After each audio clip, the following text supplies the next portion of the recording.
Mẹ, con ăn nói kiểu gì đấy? Mẹ, con và Lệ Á, con đã nói với mẹ thế nào? Đây là mẹ, con đợi đấy. Bà ta đuổi con đi, tiễn con đi. Không có, anh không phải con tôi nữa. Không, không được đánh người. Không phải, mẹ, không có. Mẹ đừng giận, bà là mẹ nó, đúng không? Mẹ đừng giận, tôi là mẹ nó. Anh không phải con trai tôi. Nào, anh có biết Mộng Mộng đối xử với tôi thế nào ở nhà không? Tôi không biết bà ấy từ đâu ra, lấy được cái phương thuốc bí truyền gì đó. Bà ấy lén lút bỏ vào đồ ăn của tôi, bắt tôi uống. Nhưng thứ tôi cần, tôi không thể tự mua sao? Tôi tiêu tiền của chính mình, tiền của tôi, lương của tôi đưa cho anh một nửa. Tôi không có tiền, bố mẹ tôi phải chu cấp cho tôi. Đến bây giờ, tôi đã kết hôn rồi, tôi vẫn phải ngửa tay xin tiền bố mẹ mình. Tôi đã nghĩ rằng sự nhượng bộ, tôi đã nghĩ rằng nếu tôi tiến về phía trước 10 bước, anh ấy có thể bước một bước. Tôi không ngờ rằng tôi đã đi 99 bước. Anh ấy vẫn không muốn bước dù chỉ một bước. Tôi thật sự không thể hiểu nổi, làm sao anh có thể làm được việc đó, sống như nhà vợ mà còn hống hách, đã thế lại còn có thể thản nhiên như không có gì. Nhưng chúng tôi không muốn lúc nào cũng tiêu tiền của nhà họ, anh hiểu không? Không muốn lúc nào cũng tiêu. Nếu cứ như vậy, chúng tôi sẽ không bao giờ có tiền tiết kiệm, cứ phải tiêu tiền của nhà họ mãi. Người đàn ông đi ở rể chưa đầy 1 năm đã hoàn toàn thay đổi. Không chỉ không còn những lời ngon tiếng ngọt thuở ban đầu, mà còn thường xuyên chỉ trích, kiểm soát vợ mình. Điều quá đáng nhất là, ngay cả những điều kiện đã thỏa thuận khi ở rể, anh ta cũng không tuân thủ. Mẹ chồng không những không dạy dỗ con trai, mà ngược lại còn đổ hết lỗi cho con dâu. Thậm chí để con dâu có thể sinh con trai, bà ta còn lén lút bỏ thuốc vào đồ ăn. Điều này khiến cô Lý, với tư cách là vợ và con dâu, vô cùng khổ sở. Cô thẳng thắn nói rằng mình đã chịu đựng đủ rồi. Rốt cuộc chuyện này là như thế nào? Mọi chuyện phải kể lại từ lúc họ mới quen nhau. Chúng tôi quen nhau ở công ty. Lúc đó anh ấy kết bạn WeChat với tôi. Lúc đó tôi đã rất ngạc nhiên, vì chúng tôi chưa từng gặp mặt. Rồi tôi hỏi anh ấy nói rằng lúc đó là do kết bạn nhầm. Anh ấy nói muốn kết bạn với một người khác. Anh ấy tìm trong nhóm chung, vì đó là nhóm chung của công ty, nên anh ấy nói là kết bạn nhầm. Lúc đó tôi cũng không nghĩ nhiều. Tôi nghĩ rằng nhầm thì thôi. Nhưng sau đó, ngày nào anh ấy cũng nói chuyện với tôi. Cứ thế qua lại. Rồi sau đó tình cảm phát sinh. Bình thường anh ấy cũng hay rủ tôi đi ăn. Khoảng 1 tháng sau, anh ấy tỏ tình với tôi. Cô Lý kể với MC rằng cô và chồng, anh Tôn, đều làm việc tại công ty logistics của gia đình cô. Cô làm quản lý kho, chồng làm kế toán. Một cơ hội tình cờ đã giúp hai người có những cuộc trò chuyện sâu sắc hơn. Từ đó, người chồng bắt đầu theo đuổi cô một cách nồng nhiệt. Tuy nhiên, lúc đó vì chưa xác định được tình cảm thật của mình, nên cô mạnh dạn đã từ chối lời tỏ tình của chồng. Nhưng người chồng không những không bỏ cuộc, mà vẫn đối xử tốt với cô như trước, chi tiền cho cô, cùng cô làm mọi điều cô muốn. Đối với gia đình cô cũng vô cùng trân trọng. Một lần, khi bố cô bị cao huyết áp không khỏe, chồng cô không nói một lời, liền giúp đưa ông đến bệnh viện. Không chỉ giúp xếp hàng lấy số, mà còn liên tục chạy qua lại giữa các khoa. Thấy chồng đối xử với mình chân thành như vậy, cuối cùng cô cũng đồng ý ở bên anh. Và rồi họ thuận lợi kết hôn. Thế nhưng, kể từ khi con gái của hai người ra đời, thái độ của người chồng ngày càng trở nên kỳ lạ. Thậm chí khi bố mẹ cô có việc cần nhờ, anh cũng tìm lý do để từ chối. Có một lần, bố mẹ tôi muốn đến một nơi khác để tìm một người bạn. Bố tôi bị cao huyết áp. Mẹ tôi nghĩ không nên để ông lái xe, nên đã nhờ Tôn Thao đưa đi một chuyến.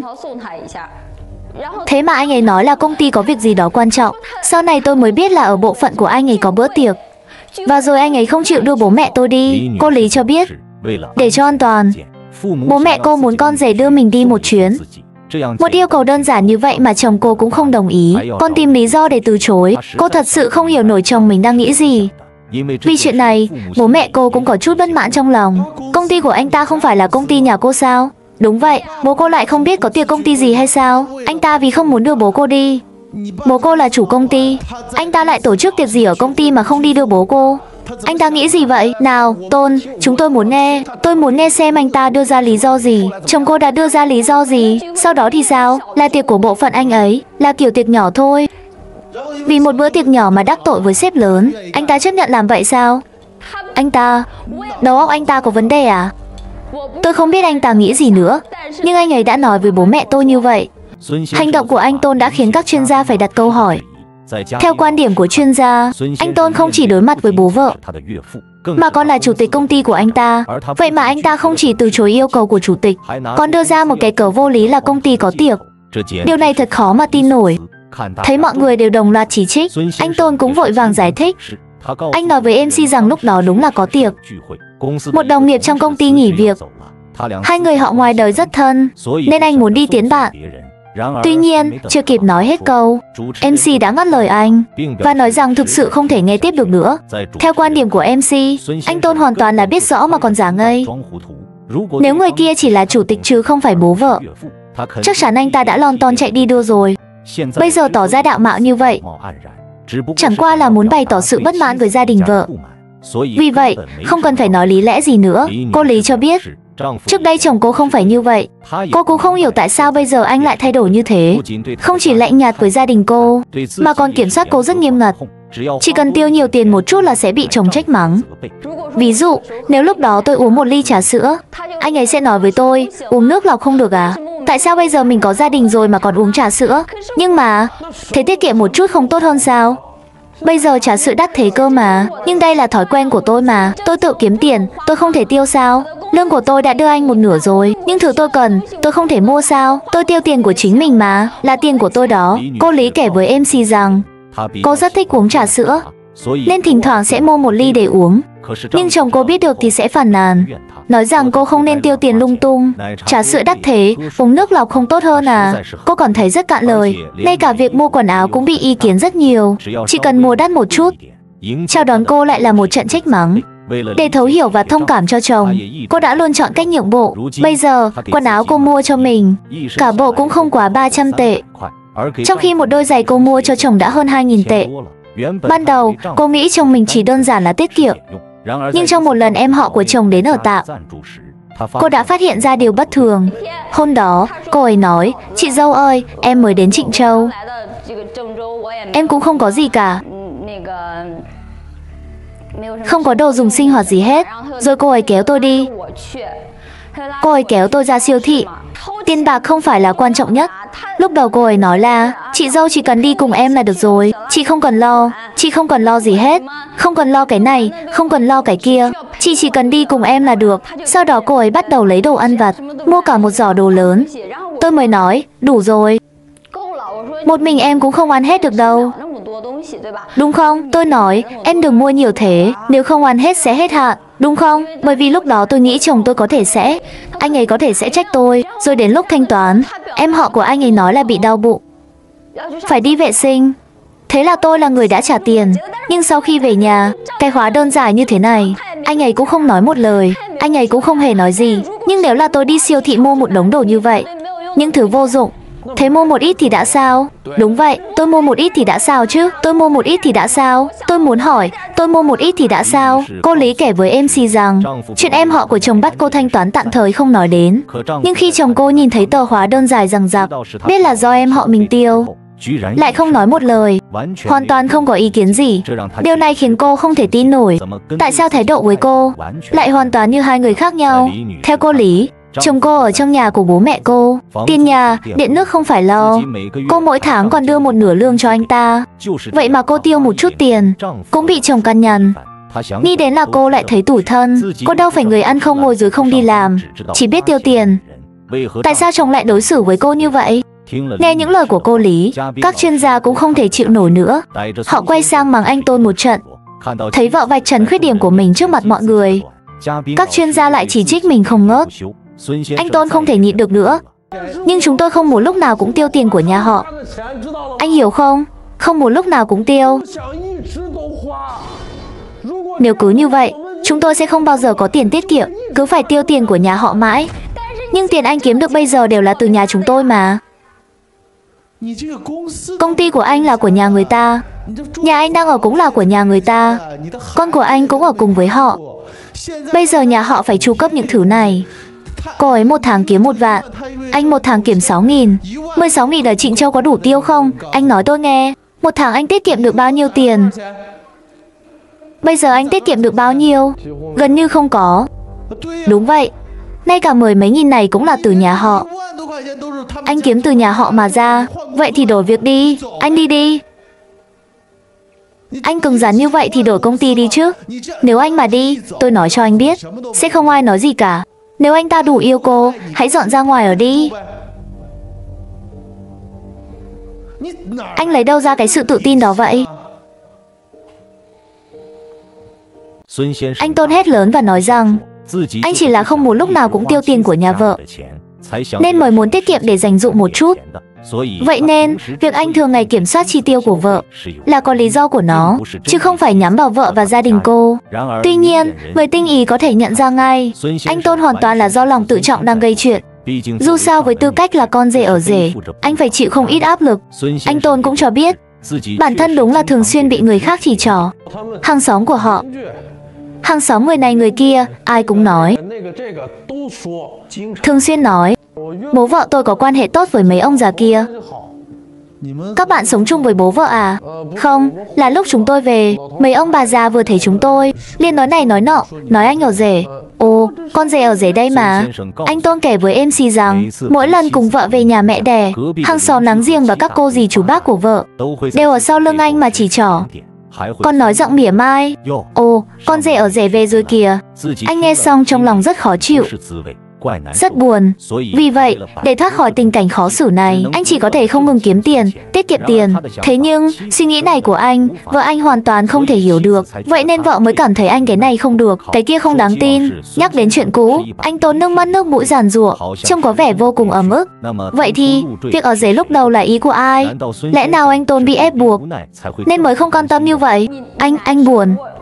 Tôi đã nghĩ cho anh mà. Khi tôi nói với bố mẹ tôi, anh nói nhà anh không có nhà cửa, không có gì cả, khá là nghèo.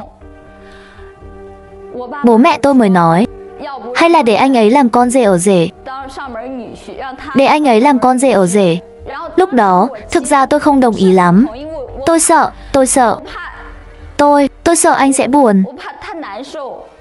Nhưng nếu không ở rể thì có thể tiền thách cưới, nhà, xe sẽ có yêu cầu. Anh ấy lại không làm được đúng không? Đúng, anh ấy lại không làm được. Thực ra tôi đã nghĩ cho anh ấy. Cái này, tôi sợ anh ấy buồn. Nhưng lúc chúng tôi nói về vấn đề này trên bàn ăn, mẹ anh ấy và gia đình anh ấy, họ không hề suy nghĩ mà đồng ý ngay. Đồng ý luôn sao? Họ đồng ý rất tích cực. Đúng, đồng ý rất tích cực. Cô Lý nói với mọi người, việc chồng cô ở rể là đã được bàn bạc, chứ không phải bố mẹ cô ép buộc anh.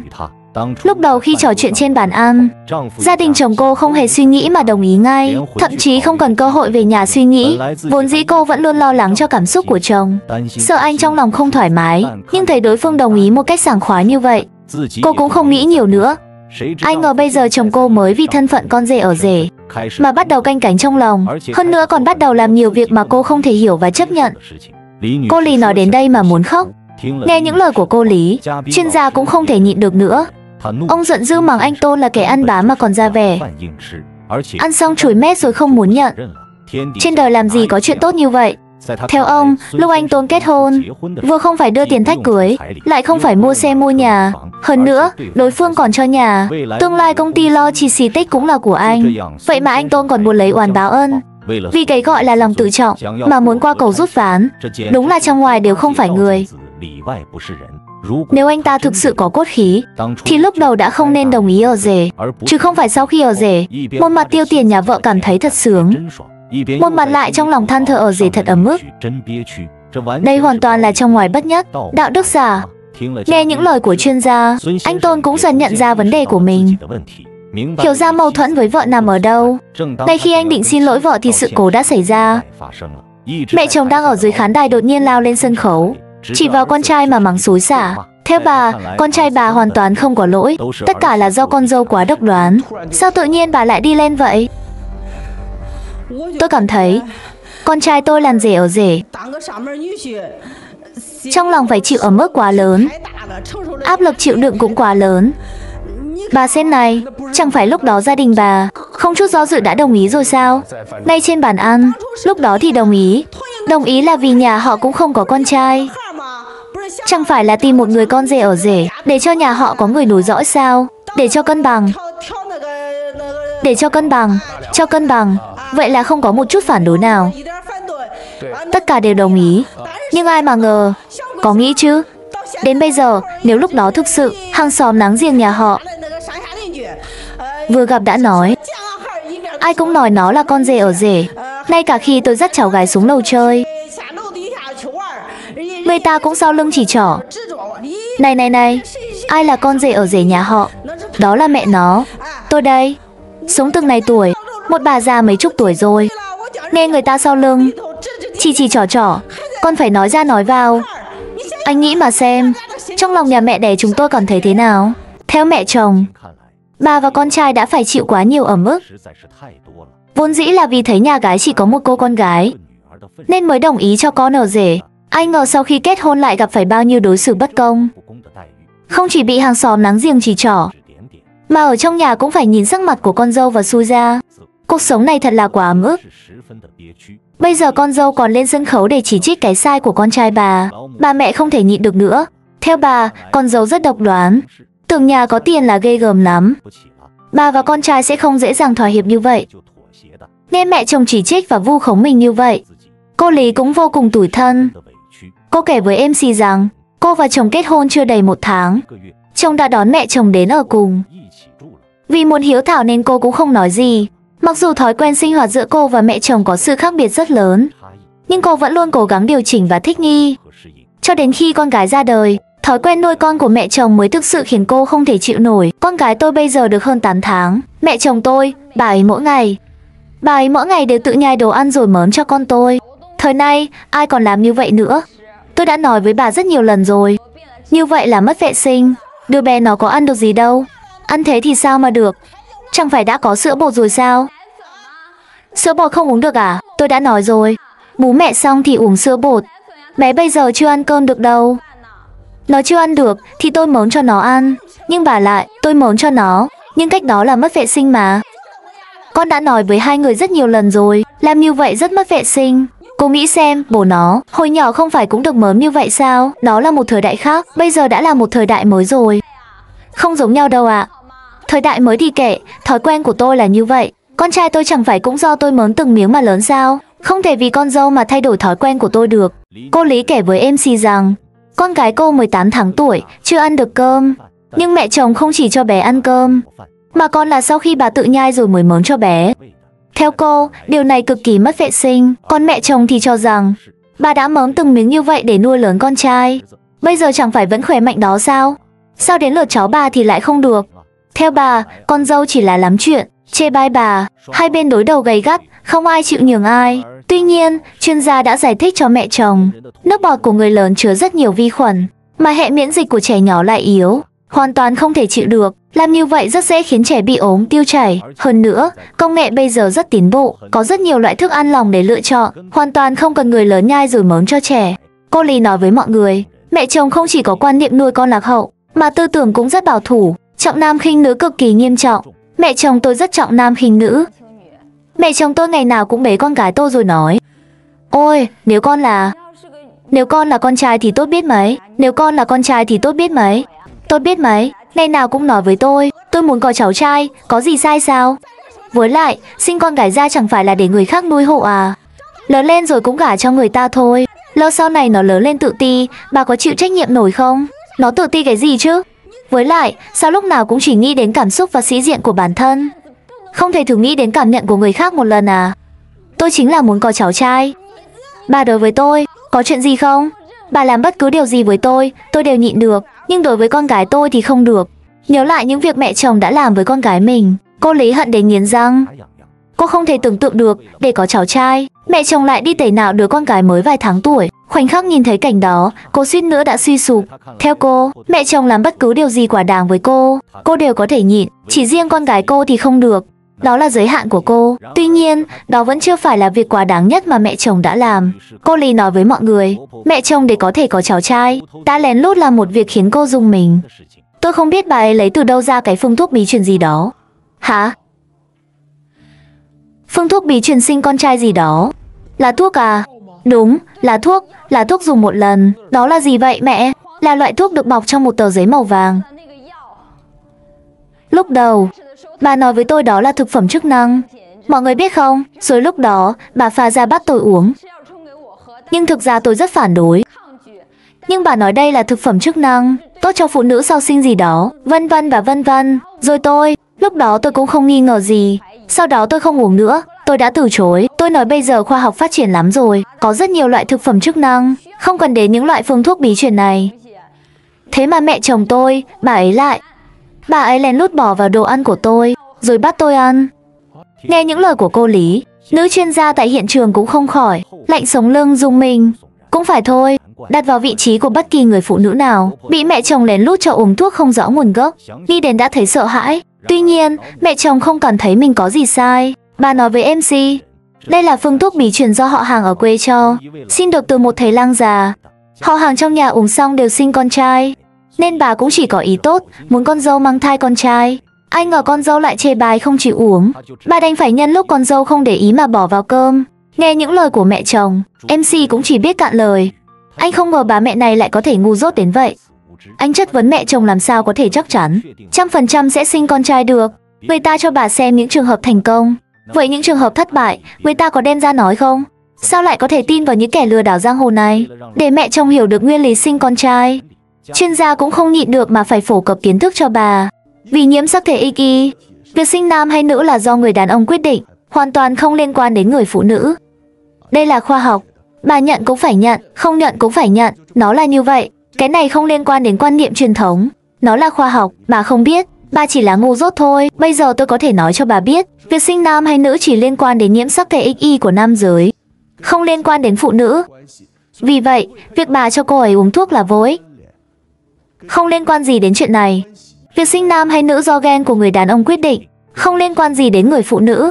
Kiến thức y học thưởng thức này đã được học từ môn sinh học cấp 2. Tuy nhiên, người mẹ chồng ít học rõ ràng không có kiến thức về lĩnh vực này. Nhưng chính sự ngu dốt của bà đã để lại một bóng ma tâm lý lớn cho cô Lý. May mắn là không gây ra tổn hại gì cho cơ thể, nếu không thì mẹ chồng đã thực sự làm hỏng chuyện rồi. Tuy nhiên, theo cô Lý, đây vẫn chưa phải là việc quá đáng nhất mà mẹ chồng đã làm. Vốn dĩ lúc đầu bàn bạc chuyện ở rể đã nói rõ, sau này có con sẽ mang họ mẹ. Lúc đó, gia đình chồng cũng đồng ý rất dứt khoát. Nhưng đến khi cô thực sự muốn đưa con gái đi làm giấy khai sinh, mẹ chồng lại đổi ý, sống chết không đồng ý. Lúc đó là lúc đó, bây giờ là bây giờ. Sao lại nói thế, nếu đã sinh ra con gái, phải không? Tôi đã nghĩ đến chuyện này rồi. Là con gái, nó mang họ bố hay họ mẹ cũng không quan trọng. Lúc đó tôi nghĩ là không muốn hai đứa giận nhau. Hóa khí sinh tài phải không? Thưa bà, tôi chỉ nghĩ đến một cách này. Thưa bà, sao bà có thể nói một cách tùy tiện như vậy? Tôi có cãi nhau với các người đâu, là các người muốn cãi nhau với chúng tôi đó. Thưa bà vừa nói lúc đó là lúc đó, bây giờ là bây giờ. Lời nói lúc đó, bây giờ có thể không tính nữa sao? Hơn nữa bà vừa nói đây là con gái chứ không phải con trai. Vậy là có thể không giữ lời sao? Bà còn nói đây là vì hóa khí sinh tài. Rõ ràng là cô Lý, con dâu bà, nói ra. Chính vì chuyện này mà hóa khí không sinh tài đấy. Không hóa khí sao sinh tài được? Chẳng phải đã sinh con gái rồi sao? Nó mang họ Tôn của tôi thì cũng không sao cả mà. Phải không?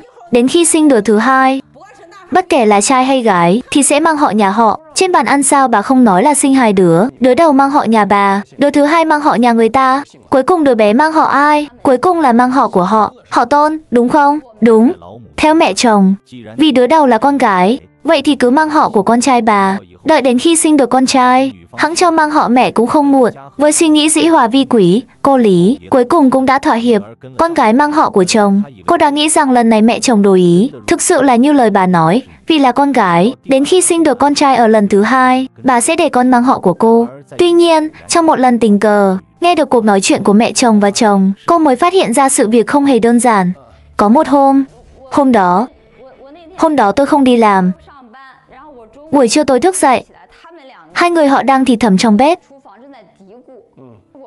Mẹ chồng tôi nói với Tôn Thao, bà nói, con đừng tưởng đứa đầu tiên mang họ của họ xong thì con trai sẽ thực sự mang họ của họ. Con đừng có ngốc, đứa thứ hai là con trai vẫn phải mang họ chúng ta, và nhất định sẽ sinh được con trai. Lại là lúc này khác lúc khác rồi.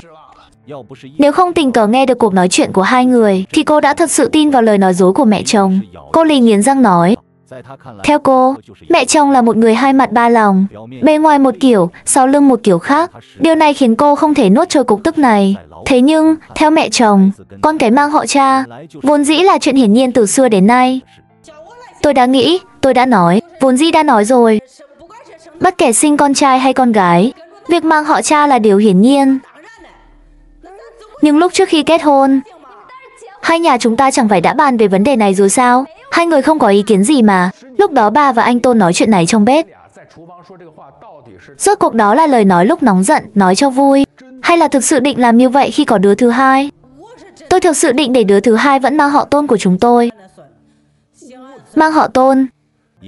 Thấy âm mưu của mình bị vạch trần, mẹ chồng cũng không che giấu nữa. Bà thẳng thừng nói, tôi muốn cháu mang họ của con trai tôi. Đây là quy tắc của tổ tiên, là điều hiển nhiên. Thấy mẹ chồng mặt dày như vậy, MC cũng không còn gì để nói. Lúc này, anh quan tâm hơn đến suy nghĩ của người chồng, anh Tôn. Anh Tôn, còn anh, tôi thì... Lúc đó thái độ của anh thế nào? Từ từ, để tôi hỏi vợ anh. Lúc đó, cô nghe thấy chồng mình có thái độ gì? Ở trong bếp, anh ấy lúc đó không có biểu hiện rõ ràng. Anh Tôn, anh nói cho tôi biết anh nghĩ sao? Tôi thì nghĩ là cứ đánh trống lảng cho qua chuyện này. Bởi vì bản thân lúc đó cũng không suy nghĩ nhiều. Nếu hai người sinh đứa thứ hai, sẽ mang họ ai? Nói rõ cho tôi biết. Anh muốn mang họ gì? Cái này, sau khi bàn bạc với mẹ, thực ra tôi cũng muốn mang họ của tôi. Vẫn là họ Tôn, đúng không? Đúng, thực ra vẫn muốn họ Tôn. Nhưng mà hai người, nhưng những gì hai người đã hứa với tôi trước khi cưới, đều không tính nữa sao? Chúng ta, bàn bạc sau đi. Mẹ anh nói lúc này khác lúc khác. Anh giải thích thế nào? Cái này, tinh thần giữ lời hứa của anh đau rồi. Họ nghĩ là kết hôn xong, cậu đã nấu thành cơm rồi, thì nói gì cũng được. Về việc này, về việc này là tôi. Chuyện này có thể tạm chưa bàn vội, vì đứa thứ hai chưa sinh. Ý là vậy phải không? Đến lúc đó hẵng nói. Eo ôi, thật khâm phục hai người. Nghe suy nghĩ thật của anh Tôn, MC hoàn toàn cạn lời. Anh cũng thực lòng khâm phục gia đình này. Mặt dày đến mức độ này của thật hiếm thấy. Nghe lời chồng nói, cô Lý gần như suy sụp. Theo cô, gia đình cô đã hy sinh nhiều như vậy, cuối cùng đổi lại chỉ là sự tính toán. Đối phương đã diễn với cô vở kịch nông dân và rắn độc, thật sự quá hèn hạ. Nói đến đây, mâu thuẫn giữa cặp vợ chồng này thực sự nghiêm trọng. Các bạn đang xem trước màn ảnh có những suy nghĩ gì? Xin hãy để lại ý kiến của mình tại phần bình luận để mọi người cùng thảo luận. Và câu chuyện của cô Lý và anh Tôn có lẽ đã để lại trong lòng chúng ta thật nhiều suy ngẫm và cả một chút gì đó chua xót, nghẹn ngào. Nó không chỉ đơn thuần là mâu thuẫn mẹ chồng nàng dâu hay gánh nặng kinh tế, mà sâu xa hơn, đó là câu chuyện về những lời hứa bị lãng quên và sự tôn trọng bị bào mòn. Hôn nhân không phải là một bản hợp đồng ký rồi cất vào tủ, mà là một lời hứa cần được tưới tẩm mỗi ngày bằng sự tôn trọng và thấu hiểu. 99 bước chân của cô Lý tiến về phía trước, đổi lại không phải một bước chân đáp lại, mà là sự quay lưng và những toan tính. Sự hy sinh của cô không được xem là tình yêu, mà lại trở thành một lẽ dĩ nhiên để người khác vin vào đó mà đòi hỏi nhiều hơn. Điều này dạy cho chúng ta một bài học đắt giá. Sự cho đi chỉ thực sự có ý nghĩa khi nó được đón nhận bằng sự trân trọng. Khi một bên chỉ biết nhận mà không biết cho, cán cân hạnh phúc sẽ mãi mãi lệch về một phía. Và có lẽ, sai lầm lớn nhất của gia đình anh Tôn là suy nghĩ gạo đã nấu thành cơm, cho rằng khi đã ràng buộc nhau bởi hôn nhân và con cái thì mọi lời hứa trước đó đều có thể bị xóa bỏ. Nhưng họ đã quên mất, nồi cơm ấy có thể nguội lạnh, thậm chí là khê cháy, nếu ngọn lửa của niềm tin không còn được giữ gìn. Một mái ấm thực sự không được xây bằng tiền bạc hay những thỏa thuận suông, mà được dựng nên từ những viên gạch của sự thành thật và tình nghĩa vợ chồng. Mỗi câu chuyện chúng ta cùng nhau lắng nghe tại Lạc Lạc đều là một lát cắt của cuộc đời, mang theo những bài học và những cung bậc cảm xúc riêng. Và nếu câu chuyện hôm nay hay, các bạn cũng đừng ngần ngại cho mình xin một like, một đăng ký nha. Cảm ơn mọi người rất nhiều. Và mình là Lạc Lạc, hẹn gặp mọi người kỳ sau.